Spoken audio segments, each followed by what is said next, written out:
जब से बिहार में बीजेपी को जीत हासिल हुई है, तब से विपक्ष की सुई घूम फिरकर आकर एसआईआर पर ही अटक जा रही है।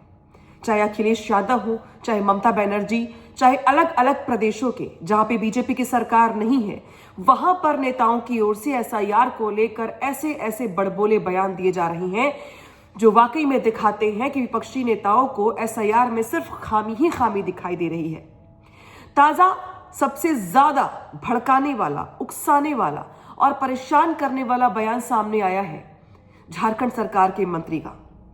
झारखंड सरकार के मंत्री इरफान अंसारी की ओर से कार्यकर्ताओं को आह्वान करते हुए यह कहा गया है कि अगर आपके घर में भी बीएलओ पूछताछ के लिए आए तो आप उन्हें बंधक बना लीजिए। सोचिए, कार्यकर्ताओं को एसआईआर के नाम पर गुंडागर्दी करने के लिए उकसाया जा रहा है। हैरान करने वाली बात तो यहां पर यह है कि एसआईआर जिसका मकसद है वोटर लिस्ट का शुद्धिकरण करना, अवैध वोटरों को निकालकर बाहर फेंकना, जो मृतक हैं उनके नाम सूची से निकालना, उस एसआईआर को लेकर अब हालात ये बन गए हैं कि बीएलओ को बंधक बनाने जैसे बयानबाजी भी की जा रही है। तो क्या ये खुलेआम गुंडागर्दी नहीं है? क्या ये संवैधानिक प्रक्रिया पर कुठाराघात करने जैसा नहीं है?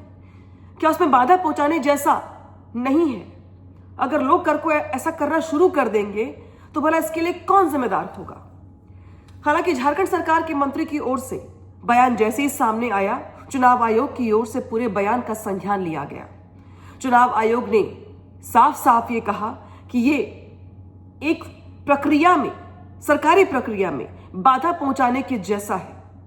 क्यों ना इस पर कार्रवाई की जाए और क्यों ना इसे माना जाए कि यह गुंडागर्दी को उकसाने के जैसा है।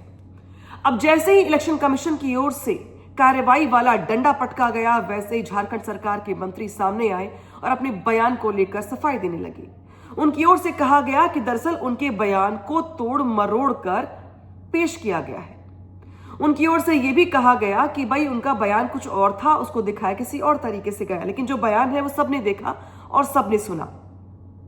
हालांकि इस बीच जो तथ्य है महत्वपूर्ण वो ये है कि इलेक्शन कमीशन की ओर से जानकारी साझा की गई है कि प्रदेश के 12 राज्य ऐसे हैं जहां पर एसआईआर की प्रक्रिया लगातार चल रही है, जिसमें 95% से भी ज्यादा काम पूरा हो चुका है और बीएलओज लगातार काम कर रही हैं, अलग अलग जगहों पर जा रही हैं, क्रॉस वेरिफिकेशन किया जा रहा है। लेकिन इस बीच झारखंड सरकार के मंत्री का यह बयान वाकई में परेशान करने वाला है। दूसरा यह भी महत्वपूर्ण तथ्य है कि ये वही झारखंड सरकार के मंत्री हैं जिनके नेता राहुल गांधी विदेशों में जाकर भारत के लोकतंत्र को, भारत की चुनावी प्रक्रिया को लेकर सवाल खड़े करते रहे हैं।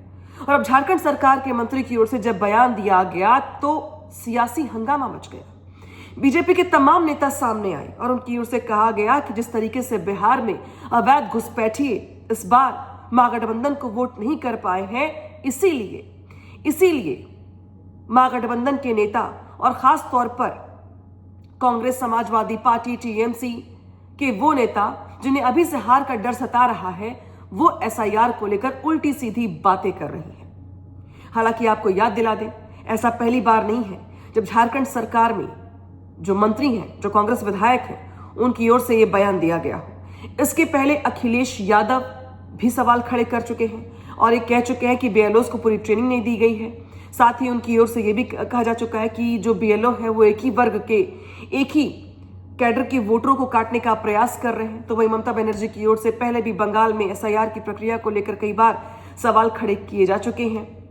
तो सवाल यहां पर यह है कि आखिर एसआईआर से इतनी परेशानी क्यों है, जब चुनाव आयोग की ओर से यह साफ किया जा चुका है कि एक संवैधानिक प्रक्रिया है जिसके तहत वोटरों की सूची का शुद्धिकरण मुख्य हमारा मुद्दा है, ताकि जो फर्जी वोटर हैं उन्हें बाहर निकाला जाए, जो असली वोटर हैं उनके नाम जोड़े जाएं, वोटरों का शुद्धिकरण किया जाए और सही से वोटिंग हो सके। लेकिन बिहार में एनडीए की जीत के बाद विपक्षी पार्टियों को पता नहीं क्यों बार बार ये लग रहा है कि बिहार में बीजेपी की जीत के पीछे की सबसे बड़ी वजह सिर्फ और सिर्फ एसआईआर है। वो ये मानने को तैयार ही नहीं है कि एनडीए सरकार की ओर से या उनके नेताओं की ओर से जो वादे किए गए, जो घोषणाएं की गई, जो उनकी भाषण रहे चुनाव के दौरान, बहुत अलग अलग फैक्टर्स ने बिहार में काम किया। लेकिन विपक्ष के नेताओं की ओर से एसआईआर को ही एक बड़ा मुद्दा बनाया जा रहा है। अगले साल बंगाल में चुनाव होने हैं, उसके बाद 27 में यूपी में चुनाव होने हैं। लेकिन इन 2 राज्यों में चुनाव से पहले एसआईआर को लेकर मची गहमा गहमी और नेताओं की ओर से उल्टे सीधे बयान ये बताते हैं कि एसआईआर को लेकर घमासान और विवाद थमने वाला नहीं है। हालांकि एसआईआर को लेकर आपकी राय क्या है, बताइएगा जरूर। क्या आपको भी ये लगता है कि एसआईआर का मुख्य मकसद एक खास वर्ग के वोटरों का नाम वोटर लिस्ट से निकाला जाना है, या फिर जो इलेक्शन कमीशन की ओर से दावा किया जा रहा है और जो आश्वासन दिया जा रहा है कि दरअसल ये एक संवैधानिक प्रक्रिया है, इसका काम है वोटर लिस्ट में शुद्धिकरण करना, ठीक करना। इसमें आपको क्या लगता है, आपकी राय क्या है, बताइएगा जरूर कमेंट के जरिए।